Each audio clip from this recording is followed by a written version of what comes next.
Okay, ngayong araw na ito ay magbabasa tayo ng isang kwento. Gusto bang makinig ng isang kwento, mga bata?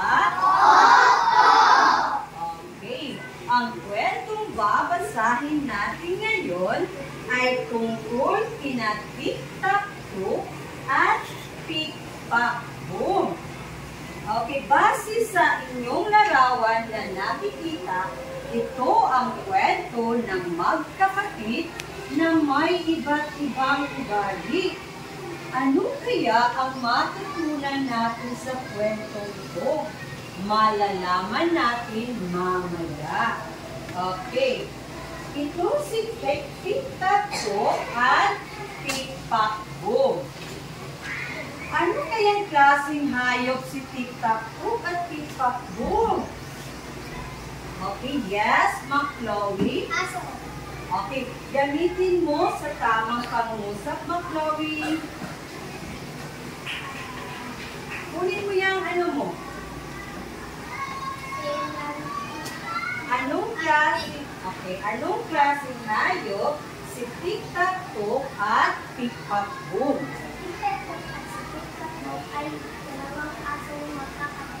Okay, si Tik-Tak-Tok at Tik-Pak-Boom ay mga asong magkakapatid. Sa tingin ninyo, magkakasundo kaya sila? Ninyo?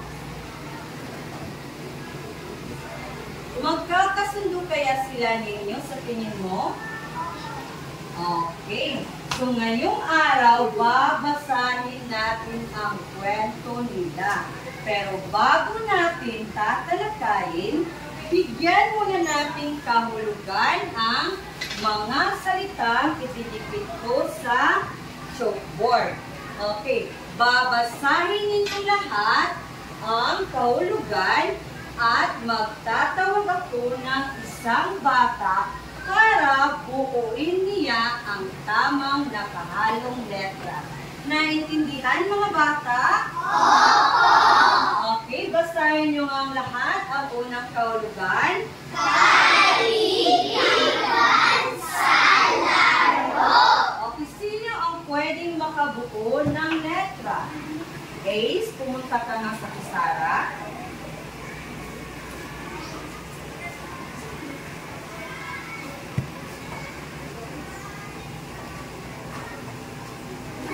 Basahin nga natin, mga bata. Tama o hindi? Tama. Okay, Jay, basahin natin ang susunod na kahulugan. Bagay na maaaring magsasama sa katawan. Okay. Pumunta ka nga dito sa kusara, Justin.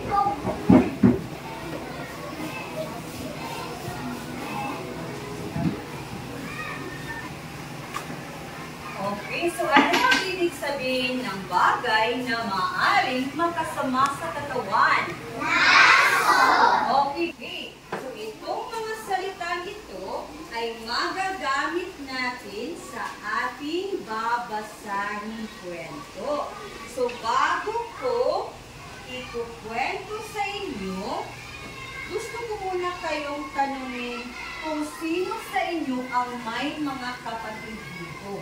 Sino sa inyo ang may mga kapatid dito? Okay, Anya. Ilang kapatid meron ka, Anya? Isang kapatid. Okay, Anya, magkasundo ba kayo sa iyong kapatid? Nagkakasundo ba kayo? Ano ang ibig sabihin ng nagkakasundo? Yes, ninyo?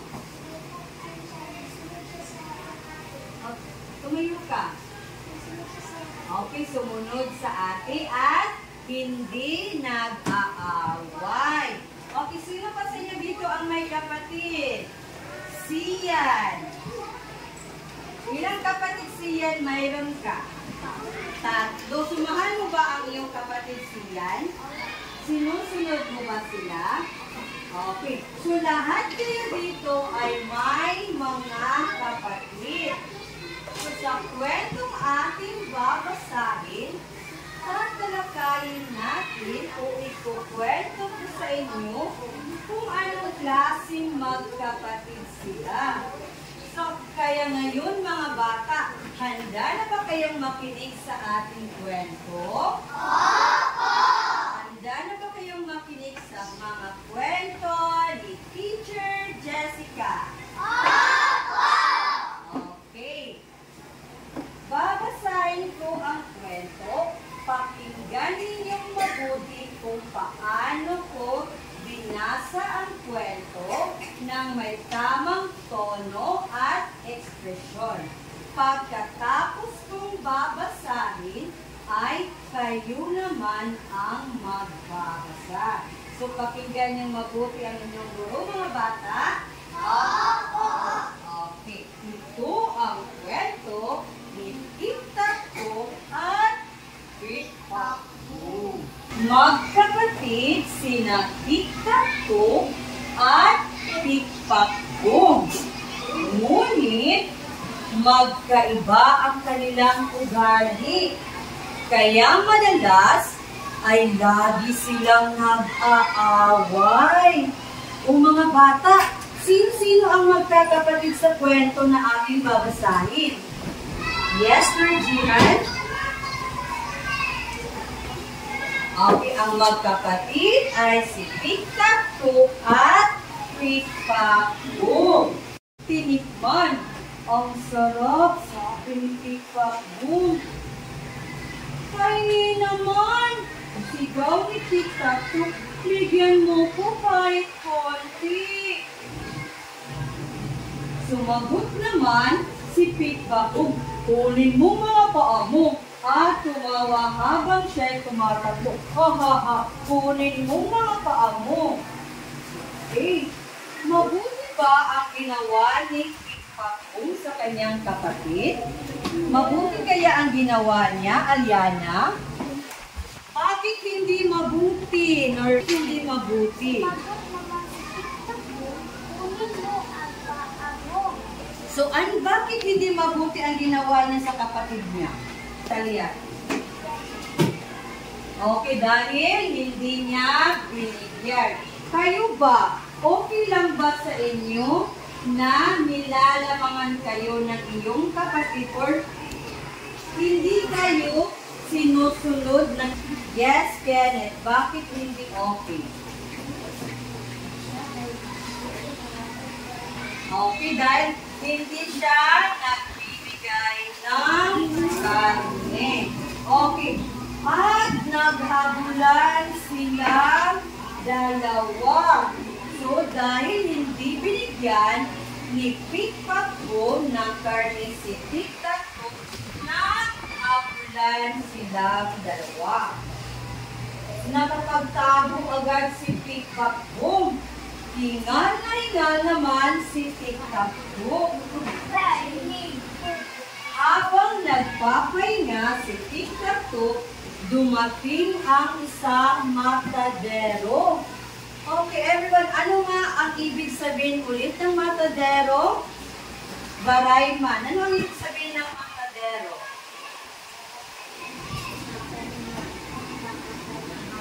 Okay, ang matadero ay tao nagkakatay ng hayop. May nakita bang magnanakaw?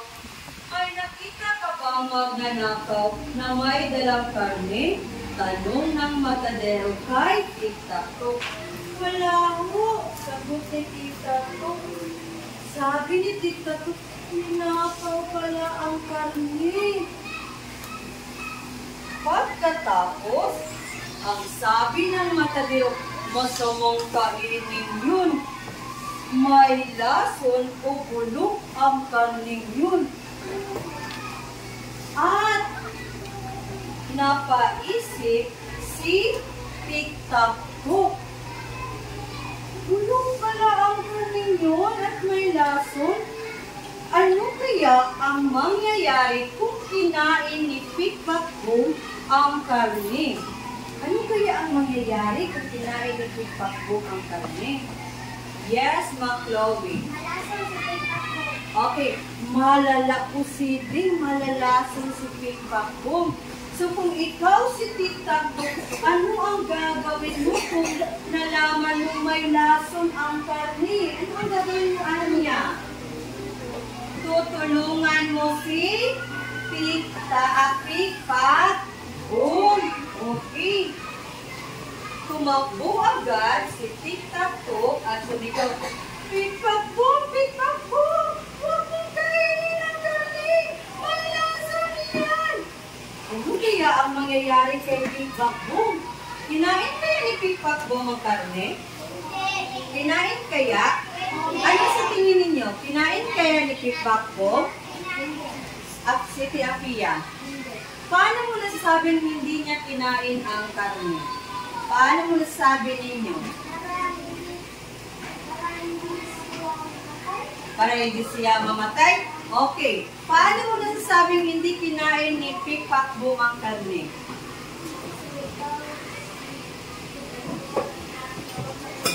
Okay, kasi sumigaw si Tiktakbo na huwag mong kainin ang karne, Pickpackboom, dahil may lason. So, tingnan natin kung kinain ba talaga ni Pickpackboom ang karne. Nang makita nila si Pickpackboom sa isang sulok, umiiyak ito. Aray ko po, ang sakit ng tiyan ko. Sigaw ni Pickpackboom, aray ko po. So, anong sa tingin nyo? Kinain kaya ni Pickpackboom ang karne? Okay. Yes, Norgian. Ano sa tingin mo? Kinain niya ang karne? Bakit sa tingin mo ay kinain niya ang karne? Ano sa tingin mo, Sian? Paano mo nalaman na kinain ni Pickpackboom ang karne? Very good. Dahil sumakit ang tiyan niya. Ano kaya ang mangyayari kay Pickpackboom kasi? Ano ang mangyayari sa kanya? Mamamatay?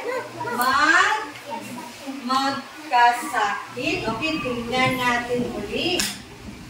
Pinahiga agad ng matadero si Pickpackboom at biniginan ang kanyang tiyan hanggang siya ay magsuka ng magsuka.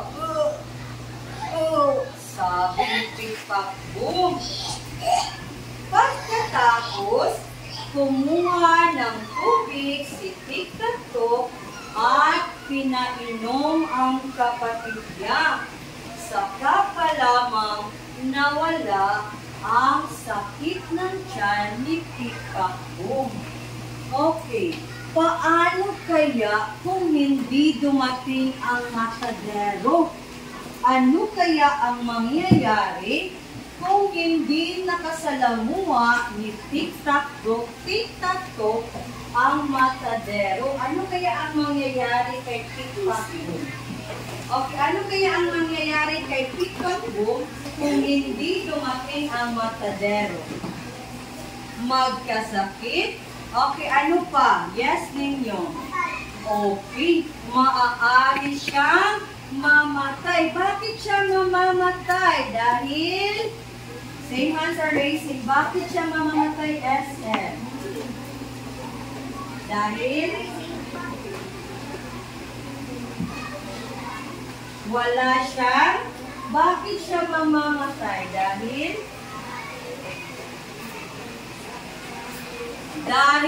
nakain niya ang karne. So, kung ikaw si Tiktakbo, iba hindi ka binigyan ng karne ni Pickpackboom at nalaman mong may lason pala ang karne. Kung ikaw si Tiktakbo, tutulungan mo pa rin ba ang iyong kapatid? Bakit ko pa rin siya tutulungan kahit hindi kanya binigyan ng karne, Avril?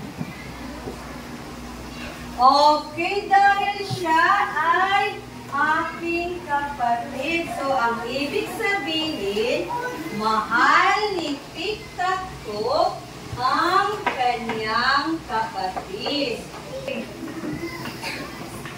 So mula noon, nagbago na si Pipagong.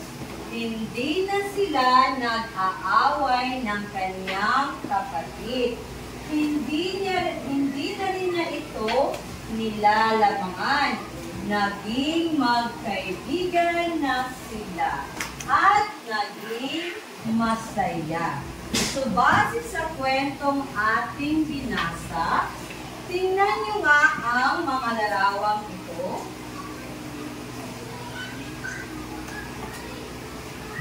Ano ang nakikita nyo sa larawan na yan? Ano ang nakikita ninyo? Okay. Barayman.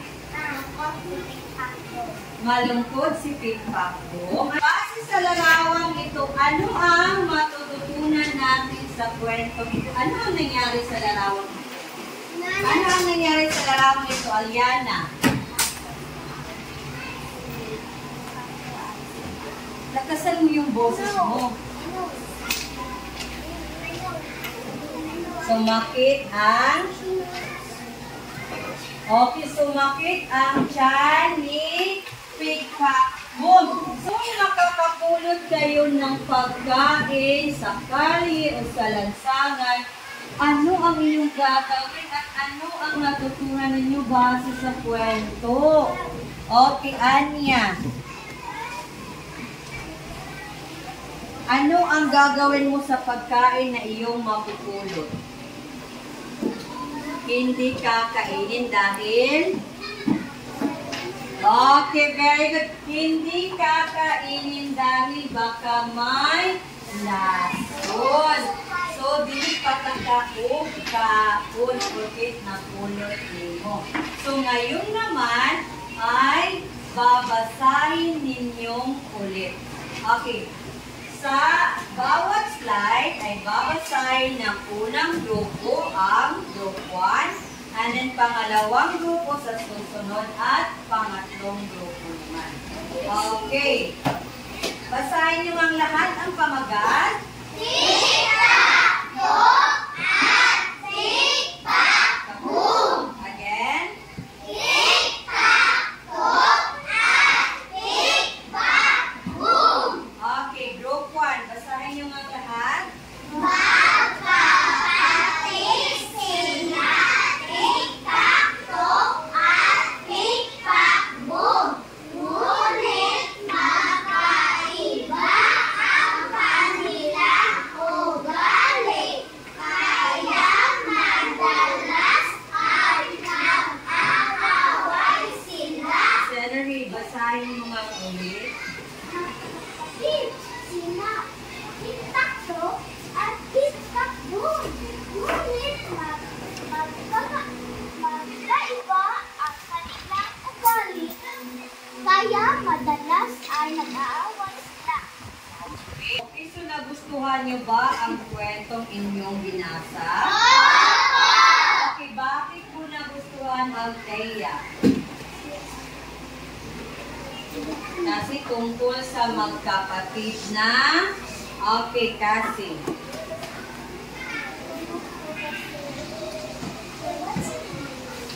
Magkapatid na,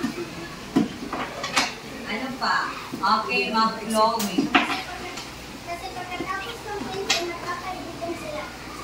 Kasi pagkatapos ng kwento ay nagkaibigan sila.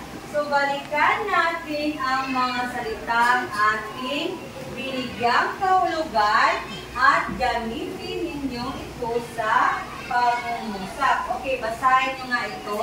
Malusog. Okay, gamitin mo nga ito sa pangungusap, Aliana, ang salitang malusog.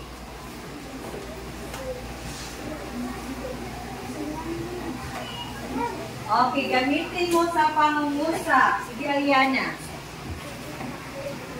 Okay, si Pipagong ay malusog. Okay, basahin ninyo.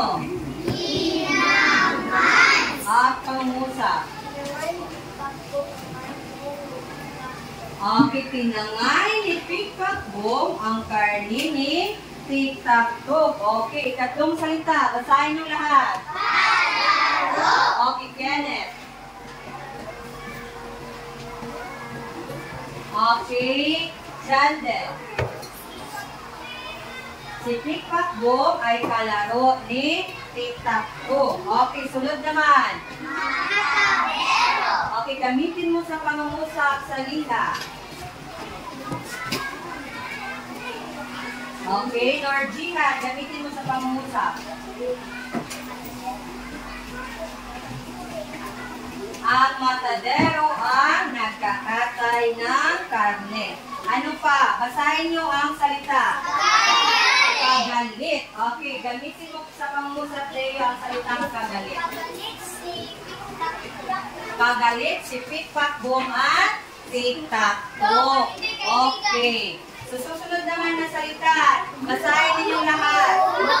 Bulok. Okay, ninyo. Gamitin mo ang salitang bulok sa pangungusap. Kinain ni Tikpak-Boom ang bulok na karne. Okay, kinain ni Tikpak-Boom ang bulok ng karne. At sa huling salita, basahin ninyong lahat. Okay, gamitin mo nga sa pangungusap, Anya. Ang karne ay may lasa. Okay, ang karne ay may lasa. Nakipalakpakan yung mga inyong kaklase. So, ano ang inyong natutunan? Maging kaibigan silang dalawa. Maging magkaibigan ang dalawang magkapatid. Okay. Ma'am Chloe. Natutunan niyo paano magwawala ng lasa. Paano ang pagwawala sa lason sa sakit ng tiyan? Okay, okay. So, marami tayong natutunan sa kwento.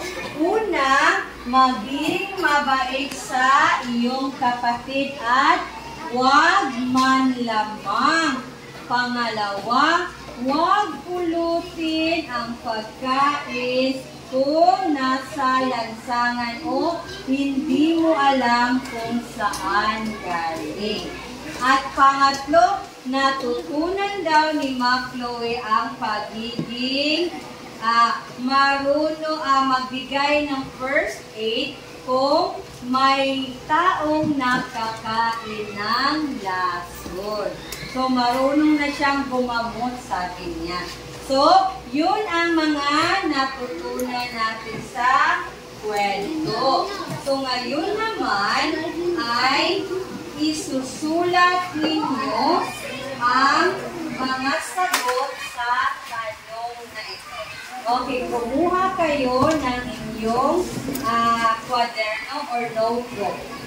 Answer directly ha, ipaliwanag kung ano ang natutunan mo mula sa karanasan ni Tikpak-Boom at anong payo ang magbibigay mo upang maging mabuting magkapatid. Okay, in 5 minutes ha, tatawag ako para isulat niya sa pisara ang kanyang sagot. Okay, naintindihan mga bata? Opo!